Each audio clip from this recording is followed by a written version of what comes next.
আপনি পেট ভরবে, আপনি চাইলে প্রতিদিন হাজার হাজার টন টন খাবার খাইতে পারবেন, শুধু তৃপ্তি ভোগ করবেন, শুধু তৃপ্তির ঢেকুর তুলবেন, কিন্তু পেট ভরে আর খাওয়া বন্ধ হওয়ার সুযোগ নেই। এই জন্য বলছেন বেহিসাবে আল্লাহ দান করবেন।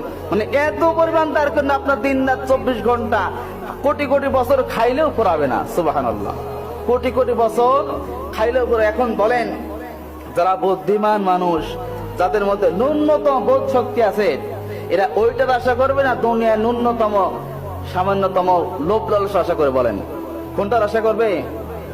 আখিরাতের আশা করবে। কারণ যেটার কোনো শেষ নাই, অঢেল সম্পদ, সেইখানে বান্দাকে আল্লাহ দান করবেন। কি চাই আপনার, কি চাই আপনার? আল্লাহ সব নিয়ামত এত পরিমাণ দান করেছেন বিগৈর হিসাব, যার কোন হিসাব নাই, এত পরিমাণ আপনাকে দান করবে। কিসের জন্য? দুনিয়ায় থাকা অবস্থায় ওই যে মানুষ আপনাকে তুচ্ছ তাচ্ছিল্য করেছে, আপনি সমস্ত উপেক্ষা করে আল্লাহর বিধান মানা বাদ দেন নাই,